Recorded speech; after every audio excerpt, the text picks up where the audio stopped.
Today's video is sponsored by Nobility.co.uk, the leading company in selling legal titles in the United Kingdom. Get a 10% discount in any purchase by mentioning Death Row.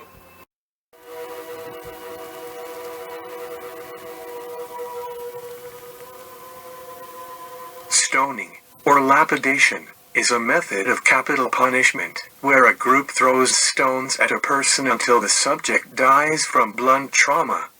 It has been attested as a form of punishment for grave misdeeds since ancient times. Stoning appears to have been the standard method of capital punishment in ancient Israel. Its use is attested in the early Christian era, but Jewish courts generally avoided stoning sentences in later times. Only a few isolated instances of legal stoning are recorded in pre-modern history of the Islamic world. Criminal laws of most modern Muslim-majority countries have been derived from Western models.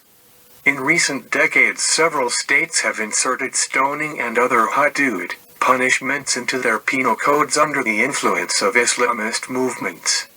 These laws hold particular importance for religious conservatives due to their scriptural origin, though in practice they have played a largely symbolic role and tended to fall into disuse. Stoning is not mentioned as a form of capital punishment in the canonical text of the Quran. However, Islamic scholars have traditionally postulated that there is a Quranic verse, "If a man or a woman commits adultery, stone them," which was abrogated textually while retaining its legal force. Stoning is attested in the Near East since ancient times as a form of capital punishment for grave sins. However, stoning as a practice was not geographically limited to only the Near East, and there is significant historical record of stoning being employed in the West as well.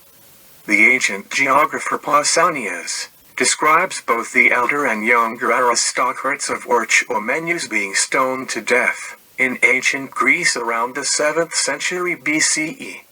Stoning was presumably the standard form of capital punishment in ancient Israel.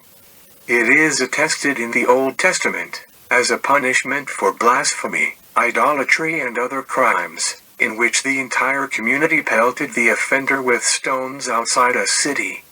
As of September 2010, stoning is a punishment that is included in the laws in some countries including Saudi Arabia, Sudan, Iran, Somalia, Yemen, and some predominantly Muslim states in northern Nigeria as punishment for zina or adultery.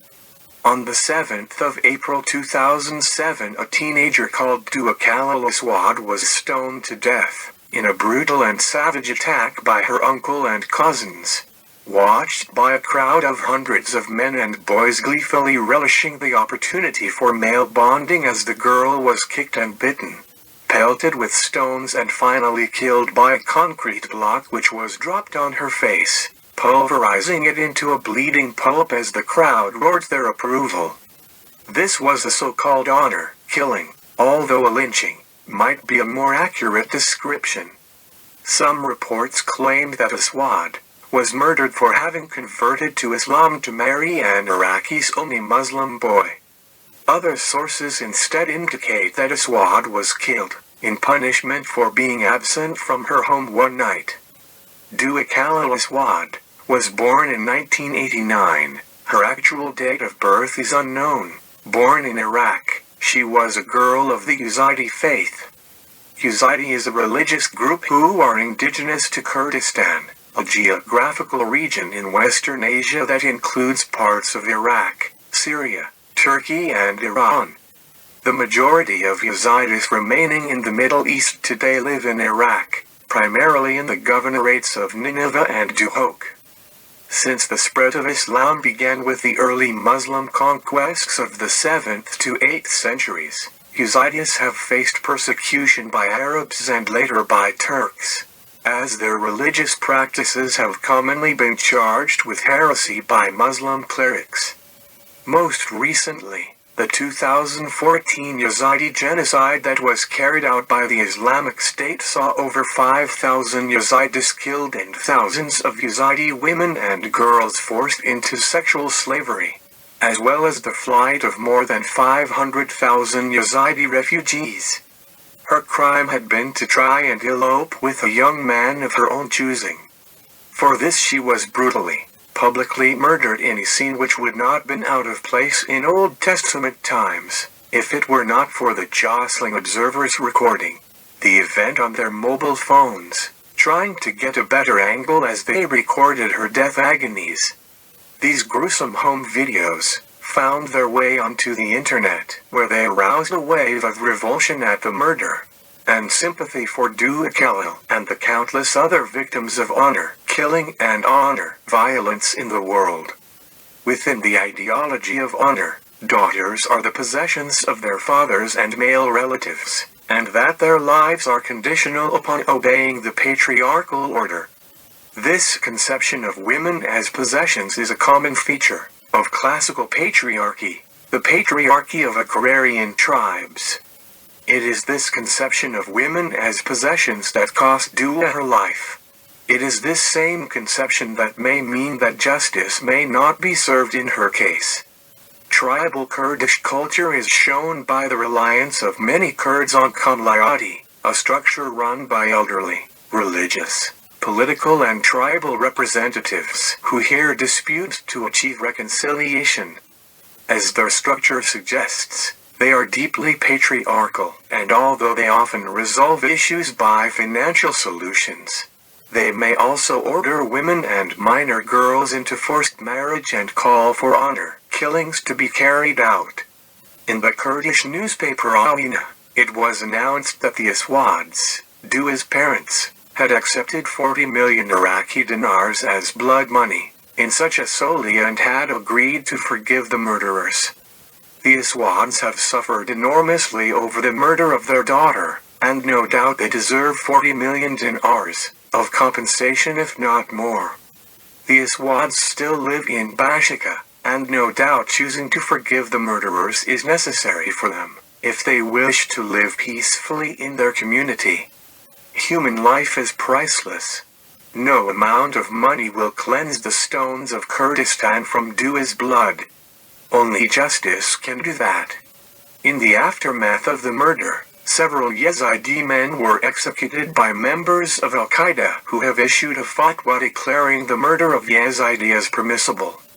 The Yazidi people have suffered a great deal of violence and prejudice since the stoning, and it is with this in mind that the soli was reached, with Christian, Yazidi and high-profile Muslim leaders working together to raise the money and to make the agreement to restore peace between Bashika's ethnic groups. However, on the scales of justice, the forgiveness of the parents should weigh nothing. Children are not their parents' possessions, and a father or mother has no more right to forgive their killers on their behalf than they do to force them into marriage or kill them. The honor killing of Dua Khalil was not a crime against her family. It was a crime against her, and a crime against humanity. If the parents wish to forgive her murderers, it is a private affair. This must have no bearing on the prosecution and pursuit of the guilty. Of the 17 men who took an active role in her stoning, 5 are currently imprisoned, and of the remaining 12, 2 are in hiding and cannot be found by the authorities. The guilty must be tried and sentenced, and the fugitives must be brought to justice, irrespective of this deal. On the 7th of April 2007, Aswad was taken to the town square.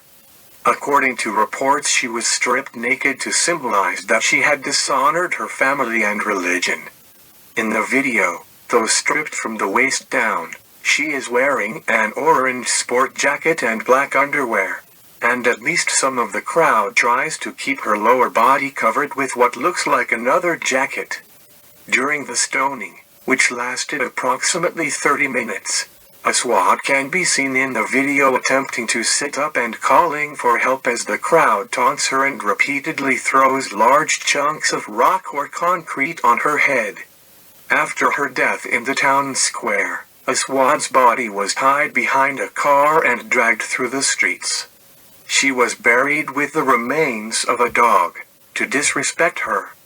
Eventually, her body was exhumed and sent to the Medical Legal Institute in Mosul so that tests could be performed to see whether she had died a virgin. Khalil Aswad was 17 years at the time of her execution. Thank you for watching Death Row.